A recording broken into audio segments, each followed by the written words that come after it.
Well, as we've been talking about, AI tech companies are calling for increasing investment in that sector. And we can elaborate more on this with Arthur Goldstuck in Johannesburg. He's an author and information technology commentator. Arthur, good to speak to you. So tech leaders like Jensen Huang and Satya Nadella say the AI industrial revolution is only just beginning. Yet last year, 7 NASDAQ-listed tech companies lost more than 80% of their value within weeks. Is there a disconnect between the AI narrative and market reality?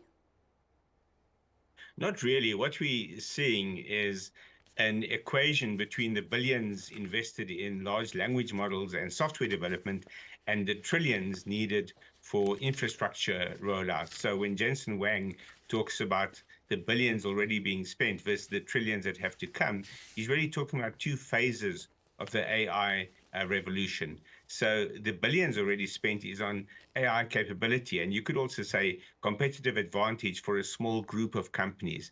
But the trillions refer to the full infrastructure stack that is needed for this AI revolution. And we talk about 4 categories of investment: in energy, in data centers, in networks, and security. And that's at a global scale, not just local competitive advantage for NASDAQ-listed companies, for example. And that level of investment will turn AI from a concentrated technology into an economic system that's shared worldwide. So, Arthur, with Jensen Huang saying that AI needs this additional $1 trillion in investment, from an economic and capital markets perspective, is that really achievable? Yes, we can look back more than 100 years to the classic precedent for this when cars first started going to the mass market, when consumers began buying cars for the first time. That was the equivalent of the billions already invested today.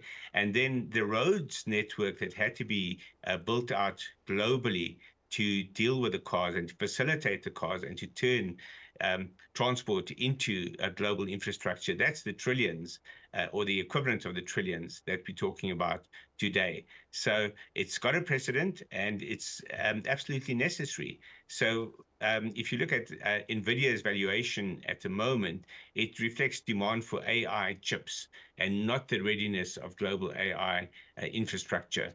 So right now, most AI capacity remains concentrated in a few regions and a few firms. $1 trillion level investment spreads that capacity across countries, industries, and services. So, Arthur, a lot of that AI funding seems to come from within the tech sector itself. As you've pointed out, companies are backing one another. But how does this kind of circular investment affect long-term returns as well as risk? Well, that's the exact problem we're talking about. The circular investment is about the billions that are moving about between almost the same group of companies, whereas the trillions will fund long-term stability, redundancy, reliability, and, as I said, a shared economy.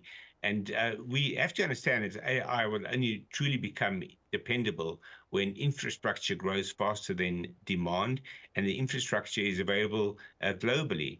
So, for example, here in Africa, there's almost no infrastructure geared towards AI, and it's still very dependent on cloud computing and accessing global cloud infrastructure. So every continent has a different level of that gap, except in the United States and China. Arthur Goldstuck, thank you so much for breaking that all down for us. Much appreciated. Thank you.